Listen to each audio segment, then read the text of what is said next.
আসসালামু আলাইকুম সকল দর্শক শ্রোতাকে আমন্ত্রণ জানিয়ে শুরু করছি চ্যানেল আই সংবাদ স্টুডিওতে আপনাদের সাথে আছি মোহাম্মদ রাইহান। বিস্তারিত সংবাদের শুরুতেই জানিয়ে দিচ্ছি ফ্রেশ আটা ময়দা সূচি সংবাদ শিরোনামগুলো। সৌদি আরবে জিলহজ মাসের চাঁদ দেখা গেছে। ২৬শে মে পবিত্র হজ ও ২৭শে মে মধ্যপ্রাচ্যে উদযাপিত হবে পবিত্র ঈদুল আজহা। সাংবাদিকদের নামে থাকা হত্যা মামলার বিষয়টি সমাধানে সম্পাদক পরিষদের অনুরোধ, ব্যবস্থা নিতে প্রধানমন্ত্রীর নির্দেশ।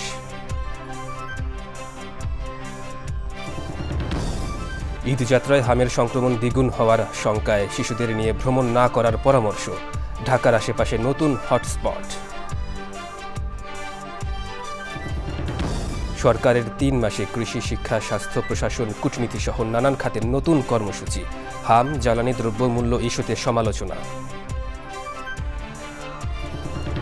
এবং ঈদে আসছে ছোট কাকু সিরিজের নতুন গল্প। ফরিদুর রেজা সাগরের কিশোরগঞ্জে কিশোর দল, বিভিন্ন লোকেশনে চলছে শুটিং।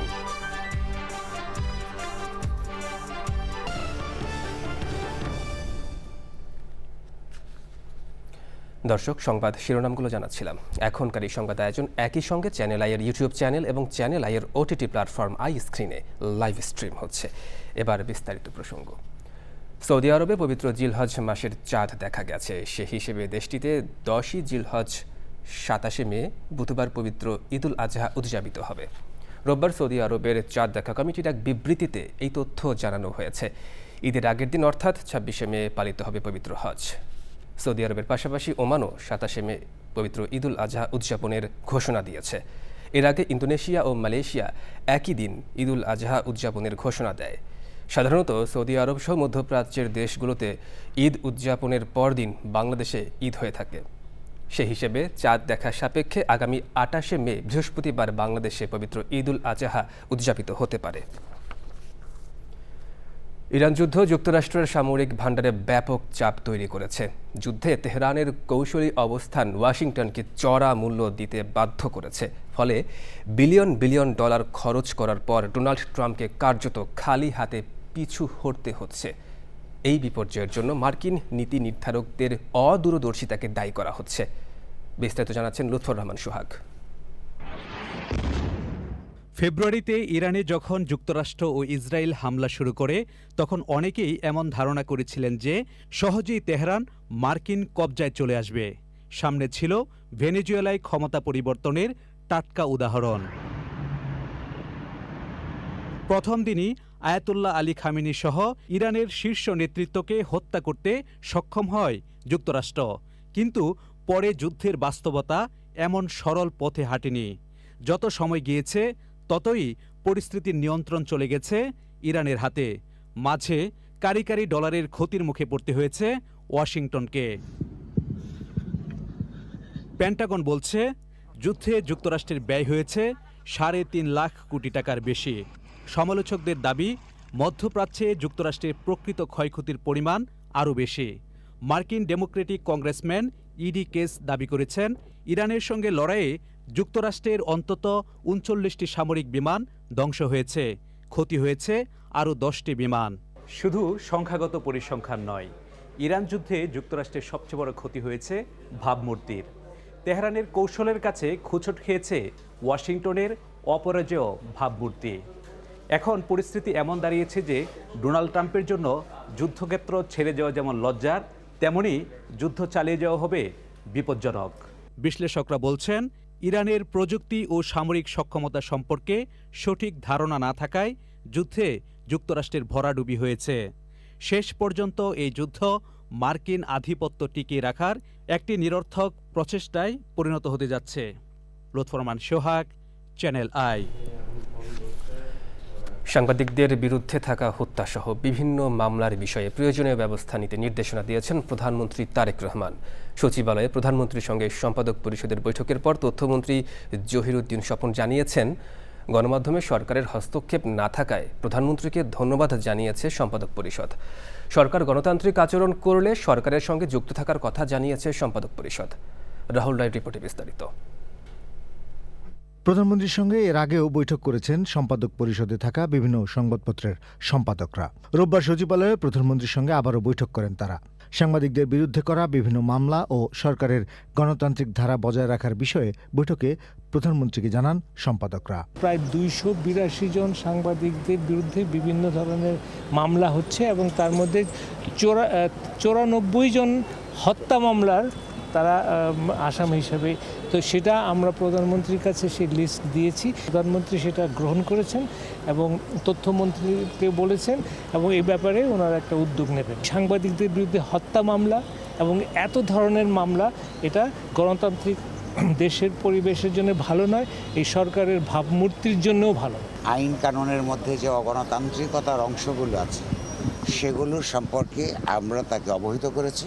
গণতান্ত্রিক মিডিয়া রেজিম করবার জন্যে সকল সংশ্লিষ্ট সকল পক্ষের সমন্বয়ে একটা পরামর্শক কমিটি করে জুন মাস ধরে কাজ করে জুলাইয়ের কোনো একটা সময়ে একটা চূড়ান্ত একটা রিপোর্ট তৈরি করে তার আলোকে একটা গণতন্ত্র পরায়ণ আইন তৈরি করবার জন্যে আমরা সম্মত হয়েছি। সরকার যতক্ষণ পর্যন্ত গণতান্ত্রিক আচরণ করবেন ততক্ষণ পর্যন্ত সম্পাদকগণ তাদের সঙ্গে এনগেজ থাকবে, এটা আমরা কথা দিয়েছি। সাংবাদিকদের বিরুদ্ধে মামলা নিয়ে প্রধানমন্ত্রীর নির্দেশনার কথা জানান তথ্যমন্ত্রী। সম্পাদক পরিষদের নেতৃবৃন্দ এই বিষয়টি মাননীয় প্রধানমন্ত্রীর কাছে উপস্থাপন করলে মাননীয় প্রধানমন্ত্রী তাদের অনুভূতির সঙ্গে একমত পোষণ করে প্রয়োজনীয় ব্যবস্থা নেওয়ার জন্য আমাকে নির্দেশ দিয়েছেন। আর একই সঙ্গে গত সরকারের গঠন থেকে এই পর্যন্ত কোনো ধরনের কোনো হস্তক্ষেপ সরকারের পক্ষ থেকে না থাকার কারণে মাননীয় প্রধানমন্ত্রীকে সম্পাদক পরিষদ সর্বসম্মতক্রমে অভিনন্দন জানিয়েছেন। তথ্যমন্ত্রী জানিয়েছেন, অবাধ তথ্য প্রবাহে গণমাধ্যমকে সব ধরনের সহযোগিতা করবে সরকার। রাহুল রায়, চ্যানেল আই, ঢাকা। গত 24 ঘন্টায় হামে আরও 6 শিশুর মৃত্যু হয়েছে। নতুন করে হামের উপসর্গ দেখা দিয়েছে 1274 শিশুর শরীরে। শনাক্ত হয়েছে 243 শিশুর। এখন পর্যন্ত হামে মোট আক্রান্তের সংখ্যা 1517 জন। ঈদযাত্রায় হামের প্রাদুর্ভাব বৃদ্ধির আশঙ্কা করছেন চিকিৎসকরা। তারা বলছেন, সচেতনতা ও টিকাদান কার্যক্রম জোরদার না হলে ঈদে মানুষের ব্যাপক যাতায়াতের কারণে হাম আরও দ্রুত ছড়িয়ে পড়তে পারে। রাজধানীতে সংক্রমণের হার কিছুটা কমলেও ঢাকার বাইরে তৈরি হচ্ছে নতুন নতুন হটস্পট। রিয়াজ ইসলামের রিপোর্টে বিস্তারিত। 13 মাস বয়সী শিশু জারামণি গত সপ্তাহে হঠাৎ জ্বর, শরীরে র্যাশ আর শ্বাসকষ্ট দেখা দিলে এক হাসপাতাল থেকে আরেক হাসপাতালে ছুটতে হয় পরিবারকে। শেষ পর্যন্ত রাজধানীর ডিএনসিসি হাসপাতালে ভর্তি করা হয় তাকে। কয়েকদিনের চিকিৎসার পর এখন কিছুটা সুস্থ যারা। হাসপাতালের করিডোর পেরিয়ে বাড়ি ফিরছে যারা। দীর্ঘ আতঙ্কের পর চোখে মুখে তাই স্বস্তির ছাপ মা সাদিয়া আফরিনের। অনেক খুশি, এখন ডাক্তার রিপোর্টগুলো ভালো বলছে, বাসায় যেতে পারি। একটা সময় এমন ছিল যে আমি আশাই ছেড়ে দিছিলাম, কান্নাই করতেছিলাম বেডে বসে বসে। তবে সবার গল্পে স্বস্তি নেই। ভোলার মনপুরা থেকে আসা শিশু ইমন এখনও লড়ছে হামের সঙ্গে। হাসপাতালের বেডে কাঁপছে ছোট্ট শরীর। পাশে থাকা বাবা নান্নু মাছির চোখে উৎকণ্ঠা। ঢাকা মেডিকেলে নিয়ে আসছি আর কি, ওইখানে রাখে না, হামের চিকিৎসা এখানে হয় না। পরে হামের চিকিৎসা এখানে হয় না, কই যাবো কই, মহাখালী হাসপাতাল যান, পরে এইখানে আসছি। একই অবস্থা অন্য শিশুদেরও। যেহেতু আমার প্রথম বাচ্চা খুবই অসুস্থ, মানসিক অবস্থা তো খুবই খারাপ। ওর একটা না 3 দিন নাক দিয়ে চোখ দিয়ে পানি, শরীরের র্যাশ, বমি, পাতলা পায়খানা আর এই যে চোখ ফোলা। চিকিৎসকরা বলছেন, রোগ সেরে যাওয়ার পরও দীর্ঘমেয়াদী জটিলতা থেকে যেতে পারে। বিশেষ করে শিশুদের রোগ প্রতিরোধ ক্ষমতা দুর্বল হয়ে পড়ায় নিউমোনিয়া, অপুষ্টি কিংবা অন্য সংক্রমণের ঝুঁকি বেড়ে যায়। যে বাচ্চাগুলো অসুস্থ, যে বাচ্চাগুলো জ্বর আছে, সেই বাচ্চাগুলো যেই কারণে জ্বর আসে না কেন, সেই বাচ্চাকে অবশ্যই ট্রাভেল করবেন না, তাকে অবশ্যই আইসোলেশনে রাখবেন। সম্ভব হলে ঈদযাত্রাটা যদি সম্ভব হলে যদি কাটিল করতে পারেন, যদি না দিতে পারেন বেস্ট। শিশুদের পুষ্টিকর খাবার দেওয়া এবং জনসমাগম থেকে দূরে রাখার পরামর্শ দিয়েছেন চিকিৎসকরা। রিয়াজ ইসলাম, চ্যানেল আই, ঢাকা। প্রধানমন্ত্রী তারেক রহমানের নেতৃত্বে বিএনপি সরকার দায়িত্ব নেওয়ার পর 3 মাসে অনেক গুরুত্বপূর্ণ সিদ্ধান্ত নিয়ে তা বাস্তবায়ন শুরু করেছে। কৃষি থেকে শিক্ষা, স্বাস্থ্য থেকে জ্বালানি, প্রশাসন থেকে কূটনীতি, বিভিন্ন খাতে শুরু হয়েছে সংস্কার ও নতুন কর্মসূচি। তবে এরই মধ্যে হামের প্রাদুর্ভাব, জ্বালানি সংকটে দীর্ঘ লাইন এবং দ্রব্যমূল্যের ঊর্ধ্বগতি নিয়ে আসছে সমালোচনা। সব মিলিয়ে সরকারের 3 মাসের কার্যক্রম নিয়ে বিস্তারিত জানাচ্ছেন রফিকুল বাশার। শুরুতেই ফ্যামিলি কার্ড ও কৃষক কার্ড প্রকল্প চালুর পাশাপাশি 12 লাখ ক্ষুদ্র ও প্রান্তিক কৃষকের 10,000 টাকা পর্যন্ত ঋণ মওকুফের ঘোষণা দেওয়া হয়। কৃষিতে সেচ নিশ্চিত করতে নেওয়া হয়েছে খাল খনন কর্মসূচি। প্রায় 35,000 কোটি টাকা বরাদ্দ দেওয়া হয়েছে পদ্মা ব্যারেজ নির্মাণের জন্য। এতে খরার সময় 24টি জেলা উপকার পাবে। শিক্ষা খাতে এসেছে একাধিক পরিবর্তনের ঘোষণা। পুনরায় ভর্তি ফি বাতিল, ওয়ান টিচার ওয়ান ট্যাব কর্মসূচি, ফ্রি ওয়াইফাই এবং স্কুলে খেলাধুলা বাধ্যতামূলক করা হয়েছে। সিদ্ধান্ত হয়েছে সরকারি প্রাথমিক বিদ্যালয়ের শিশুদের মাঝে বিনামূল্যে স্কুল পোশাক, জুতা ও পাটের ব্যাগ বিতরণ করার। সেশন জট কমাতে এসএসসি ও এইচএসসি পরীক্ষার সময় এগিয়ে ঘোষণা করা হয়েছে পরীক্ষার প্রস্তাবিত রুটিন। মসজিদ, মন্দির, বিহার ও গির্জার ইমাম, মুয়াজ্জিম, পুরোহিত, যাজক ও বৌদ্ধ অধ্যক্ষ সহ বিভিন্ন ধর্মীয় গুরুদের মাসিক সম্মানী বা ভাতা দেওয়ার সিদ্ধান্ত নেওয়া হয়েছে। নিয়োগ দেওয়া হয়েছে হিন্দু, বৌদ্ধ, খ্রিস্টান ও নৃগোষ্ঠী বিষয়ক প্রধানমন্ত্রীর বিশেষ সহকারীও। বন্ধ থাকা হামের টিকা কর্মসূচি আবার চালু করেছে স্বাস্থ্য মন্ত্রণালয়। তবে হামে শিশু মৃত্যুর ঘটনা নিয়ে সমালোচনার মুখে পড়তে হয়েছে। নেওয়া হয়েছে স্বাস্থ্য খাতে হেলথ কার্ড চালুর উদ্যোগ। রাজধানীর যানজট নিরসনে সীমিত সংখ্যক কোম্পানির আওতায় বাস পরিচালনার পরিকল্পনা করা হয়েছে। অর্থাৎ এক রুটে একাধিক কোম্পানির বাস আর থাকবে না। ট্রাফিক নিয়ন্ত্রণে নগরীতে সিগন্যাল ব্যবস্থায় যুক্ত হয়েছে এআই। ঢাকায় চালু হচ্ছে ইলেকট্রিক বাস ও নারীদের জন্য বিশেষ পিঙ্ক বাস সার্ভিস। 2030 সালের মধ্যে 10,000 মেগাওয়াট নবায়নযোগ্য জ্বালানি উৎপাদনের লক্ষ্য নির্ধারণ করেছে বিদ্যুৎ, জ্বালানি ও খনিজ সম্পদ মন্ত্রণালয়। সরকার বলছে অর্থনীতি পুনর্গঠন ও জনসেবামুখী প্রশাসন গড়তেই সব উদ্যোগ। বৈশ্বিক প্রেক্ষাপটে জ্বালানি সংকট আর উত্তরাধিকার সূত্রে পাওয়া হামের টিকা না দেওয়া পরিস্থিতি মোকাবেলা চ্যালেঞ্জে ফেলেছে। জ্বালানি তেলের অভাবে দেশ জুড়ে পাম্পে দীর্ঘ লাইন, নতুন বিড়ম্বনার মুখোমুখি হতে হয়েছে। বিশ্ববাজারের সাথে সমন্বয় করে বাড়ানো হয়েছে জ্বালানি তেলের দাম। সাথে সাথে হয়েছে নিত্যপণ্যের মূল্যস্ফীতি। বেড়েছে চাল, ডিম, ভোজ্য তেল সহ বিভিন্ন পণ্যের দাম। আইনশৃঙ্খলা পরিস্থিতির হয়নি আশানুরূপ উন্নতি। চুরি, ডাকাতি আর কয়েকটি মবের ঘটনা সমালোচনার জন্ম দিয়েছে। বাস্তবায়নের গতি ও জনগণের প্রত্যাশা পূরণই আগামী দিনের বড় চ্যালেঞ্জ বলে মনে করছেন বিশ্লেষকরা। মাত্র 3 মাসেই বড় পরিসরে সংস্কার ও জনকল্যাণমূলক উদ্যোগের ঘোষণা দিয়েছে সরকার। অর্থনৈতিক ভাগ্য পরিবর্তন আর দারিদ্র্যের হার কমানোর পাশাপাশি এসব পরিকল্পনার বাস্তব সুফল কত দ্রুত সাধারণ মানুষের কাছে পৌঁছায়, এখন সেটি দেখার বিষয়। Rafiqul Bashar, channel I, Dhaka. ঢাকার বিভিন্ন লোকেশনে চলছে জনপ্রিয় ছোট কাকু সিরিজের নতুন সিজনের শুটিং। ফরিদুর রেজা সাগরের উপন্যাস অবলম্বনে এবারের নাটকের নাম কিশোরগঞ্জ কিশোর দল। বরাবরের মতো এবারও নাম ভূমিকায় অভিনয় করছেন আফজাল হোসেন। সুলতান আহিবুর রিপোর্টে বিস্তারিত। 5, 4, 3, 2, 1, 0, অ্যাকশন। এক যুগেরও বেশি সময় ধরে দেশের শিশু কিশোরদের কাছে জনপ্রিয় ছোট কাকু সিরিজ। প্রতিবারের মতো এবার ঈদেও ছোট পর্দায় আসছে জনপ্রিয় ছোট কাকু সিরিজের নতুন নাটক। ফরিদুর রেজা সাগরের উপন্যাস অবলম্বনে এবারের নাটকের নাম কিশোরগঞ্জের কিশোর দল। বরাবরের মতো এবারও নাম ভূমিকায় অভিনয় করছেন আফজাল হোসেন। আরিফ খানের পরিচালনায় ঢাকার বিভিন্ন লোকেশনে চলছে এবারের সিরিজের শুটিং। নাটকে অভিনয় করছেন আহসান হাবিব নাসিম, তাহমিনা সুলতানা মৌ, তানভীর হোসেন প্রবাল, উপমা, বিশাল সহ অনেকে। এবারও থাকছে 8 পর্ব। আমার ভূমিকাও কোনো অংশে কম না। এরকম একটা চরিত্র যা সাইমালটেনিয়াসলি ছোট কাকুর সাথে একই পর্যায়ে মার্চ করেন। প্রথম সুযোগ হলো ছোট কাকুর সাথে যুক্ত হতে এবং আফজাল ভাইয়ের সাথে কাজ করে দারুণ এক অভিজ্ঞতা। মফস্বলের একটা গৃহিণীর চরিত্রে অভিনয় করেছি। তো চরিত্রে তো পার্থক্য আছেই, আর চেষ্টা করেছি অভিনয়ে পার্থক্য আনার জন্য। গত পর্বে আমি ছিলাম না, গত পর্বে করা হয়নি, নিজের শারীরিক অসুস্থতা ছিল, আরও বেশ কিছু বিষয় নিয়ে। তো এবার আবার করছি। পুরনো টিমের সাথে কাজ করতে পেরে। বাট প্রতিবারই পুরনো টিম বলতে যেটা হচ্ছে ফিরি আমরা, কিন্তু নতুন নতুন আর্টিস্টরা তো থাকে। এবারও যেরকম নতুন অর্ষা এসছে। 23 থেকে ছোট কাকুর সাথে আছি বরাবরের মতো। তো মাঝখানে এসএসসি পরীক্ষা ছিল, যার কারণে 1 বছর আমি করতে পারিনি। তবে আবার আফজাল আঙ্কেলের সাথে কাজ করতে পারছি এবং আবার আমার সেই পুরনো টিম তাদের সাথে কাজ করতে পারি। সত্যি এটা খুবই আনন্দের বিষয়। এখানে এত সিনিয়র আর্টিস্ট আছেন আর আমরা ছোটরা আছি, এরপরেও মানে মনে হচ্ছে না যে কেউ আসলে আমরা মানে আলাদা। ঈদুল আজহার দিন থেকে চ্যানেল আইয়ের পর্দায় সন্ধ্যা 6:10 থেকে প্রচার হবে ছোট কাকু সিরিজ কিশোরগঞ্জে কিশোর দল। Sultana Himu, channel I, Dhaka.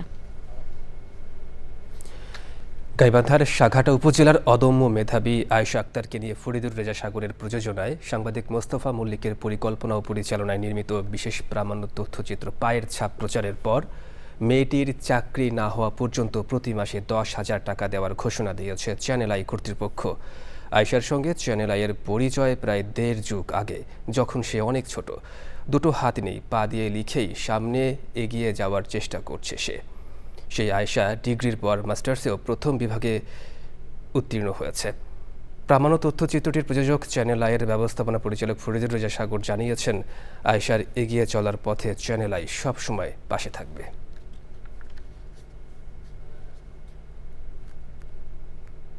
সংযুক্ত আরব আমিরাতের বারাকাহ পারমাণবিক বিদ্যুৎ কেন্দ্রে ড্রোন হামলার ঘটনা ঘটেছে। রোববার আবুধাবির আল ধাফরা অঞ্চলে অবস্থিত বিদ্যুৎ কেন্দ্রটির সীমানার ভেতরে একটি ড্রোন আঘাত হানলে জেনারেটরের একটি অংশে আগুন ধরে যায় বলে জানিয়েছে সংশ্লিষ্ট কর্তৃপক্ষ। তবে তাৎক্ষণিকভাবে কোনো হতাহতের খবর পাওয়া যায়নি। তেজস্ক্রিয়তার মাত্রাও স্বাভাবিক রয়েছে বলে নিশ্চিত করেছে আমিরাতের পারমাণবিক নিয়ন্ত্রক সংস্থা। সংস্থাটি জানিয়েছে, আরব উপদ্বীপের প্রথম এই পারমাণবিক বিদ্যুৎ কেন্দ্রের সব ইউনিট স্বাভাবিকভাবে কাজ করছে এবং বিদ্যুৎ উৎপাদন ব্যাহত হয়নি। ইরান যুক্তরাষ্ট্রের চলমান ভঙ্গুর যুদ্ধবিরতির মধ্যে ঘটনার নতুন করে আঞ্চলিক উত্তেজনা বৃদ্ধির আশঙ্কা দেখা দিয়েছে। এবার কৃষি সংবাদ।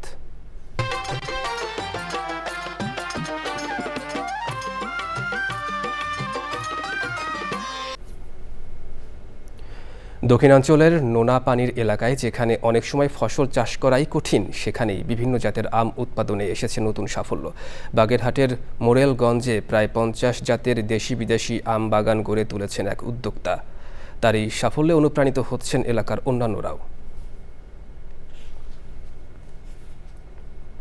এবার প্রকৃতি সংবাদ।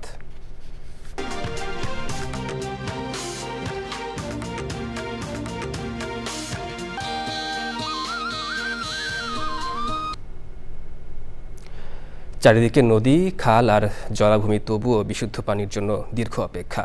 জলবায়ু পরিবর্তন, লবণাক্ততা আর ঘূর্ণিঝড়ের প্রভাবে উপকূলীয় জেলাগুলোতে নিরাপদ পানির সংকট দিন দিন আরও তীব্র হচ্ছে। বৃষ্টির পানি সংরক্ষণ প্রকল্প কিছুটা স্বস্তিদায়ক হলেও এখনও সুবিধাবঞ্চিত বহু পরিবার। বিশেষজ্ঞরা বলছেন, বিকল্প পানি সরবরাহ, সংরক্ষণ ব্যবস্থা এবং সরকারি নজরদারি বাড়ানো জরুরি।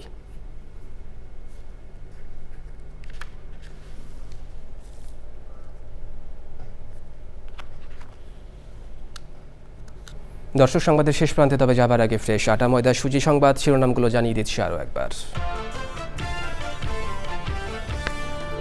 সৌদি আরবে জিলহজ মাসের চাঁদ দেখা গেছে। 26শে মে পবিত্র হজ ও 27শে মে মধ্যপ্রাচ্যে উদযাপিত হবে পবিত্র ঈদুল আজহা।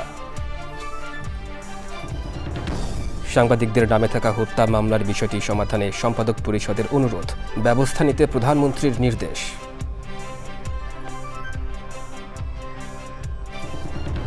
ঈদযাত্রায় হামের সংক্রমণ দ্বিগুণ হওয়ার শঙ্কায় শিশুদের নিয়ে ভ্রমণ না করার পরামর্শ। ঢাকার আশেপাশে নতুন হটস্পট। সরকারের 3 মাসে কৃষি, শিক্ষা, স্বাস্থ্য, প্রশাসন, কূটনীতি সহ নানান খাতের নতুন কর্মসূচি। হাম, জ্বালানি, দ্রব্যমূল্য ইস্যুতে সমালোচনা। এবং ঈদে আসছে ছোট কাকু সিরিজের নতুন গল্প। ফরিদুর রেজা সাগরের কিশোরগঞ্জে কিশোর দল, বিভিন্ন লোকেশনে চলছে শুটিং।